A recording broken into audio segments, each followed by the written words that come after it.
సుమన్ టీవీలో మీ personal and business promotions కోసం కింది నెంబర్కి కాంటాక్ట్ చేయండి.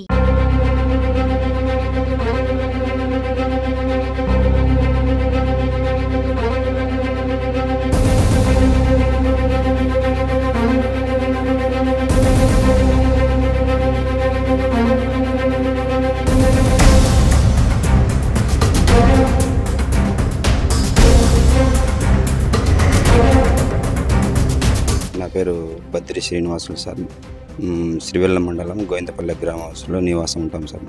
సార్ పోయిన నెల సెప్టెంబర్ 18వ తేదీ నేను 10 గంటలకు పొలం వెళ్ళిపోయాను. మా భార్య 9 గంటలకు వెళ్ళిపోయింది.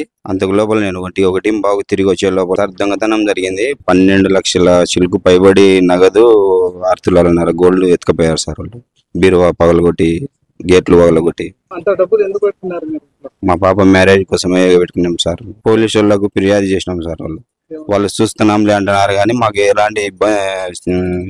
ఎలాంటిది మాకు బయట వేయలేదు సార్. వాళ్ళు మాకు అక్కడ లేట్ జరిగే కొద్దీ మా భార్య అనారోగ్యానికి గురి అవుతుంది. కాకపోతే నేను సార్ను ఒక భార్య ఇట్లా ఎస్పీ సార్ను కలవాలని మాకు న్యాయం చేయాలని వచ్చినాం సార్. ఫైల్ చేసినారు సార్. ఫైల్ చేసినా కూడా వాళ్ళు చుట్టుపక్కల మా ఇంటి పక్కల వాళ్ళ పేర్లు ఇచ్చినాను కానీ వాళ్ళని గురించి కొద్దిగా కానీ చర్య తీసుకోలేదు సార్. వాళ్ళు మా ఇంటి పక్కల వాళ్ళని కానీ చుట్టుపక్కల వాళ్ళని ఒక 10-15 మందిని ఇచ్చినాము. వాళ్ళని విచారించి మాకు న్యాయం చేయాలని కోరుతున్నాను సార్. మాది గోవిందపల్లి గ్రామం సార్, శ్రీవెల్ల మండలం, నంద్యాల జిల్లా.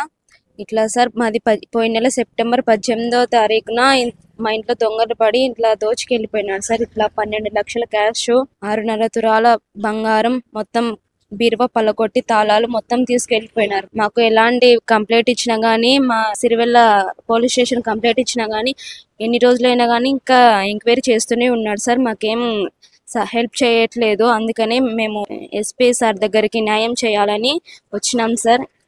అదే సార్, మా నాన్న చిన్నప్పటి నుంచి కూలి పని చేసి చాలా కష్టపడి నా పెళ్లి కోసం చదువు కోసం అని ఎత్తి పెట్టినాడు సార్. ఇంకా తీరా ఇలా చేస్తే ఇలా జరిగింది సార్. ఇంకా ఎలాగైనా న్యాయం చేయాలని ఎస్పీ సార్ దగ్గర న్యాయం జరగాలని వచ్చినాం సార్. ఇంకా మాది గోవిందపల్లె సార్, సిరివెల్ల మండలం.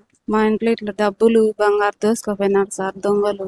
పాపకు పెళ్లి కోసం తెచ్చుకునే డబ్బులు తీసుకొని పోయినారు. మాకు ఎట్లాంటి సొందన దొరకలేదు సార్. మాకు ఇది న్యాయం కావాలని నేను కోరుచుండా సార్. వీళ్ళు అనారోగ్యంతో బాధపడుతున్నాను. అసలు జ్వరం వచ్చి పడి లేవలేకుండా సార్. మాకు ఎట్లాంటి సొందన లేదు. మాకు ఎవరు తిక్కులేరు సార్. మాకు ఎట్లా న్యాయం చేయాలని వచ్చినాం సార్. పాపకు పెళ్లి కుదిరింది. పెళ్లి కోసం అట్లా ఇంట్లో పెట్టుకున్నాం సార్. అన్ని తెచ్చి పెట్టుకున్నాక ఇట్లా ఈ పని చేసినారు. ఇచ్చినాం సార్. వాళ్ళు కొద్ది మందిని తీసుకుపోయినారు. కొంచెం మందిని తీసుకుపోతామంటున్నారు. వాళ్ళు ఏం తీసుకుపోలేదు సార్. ఇక్కడ వచ్చి చెప్పి మొర పెట్టుకుంటే తీసుకుపోతారని వచ్చినాం సార్.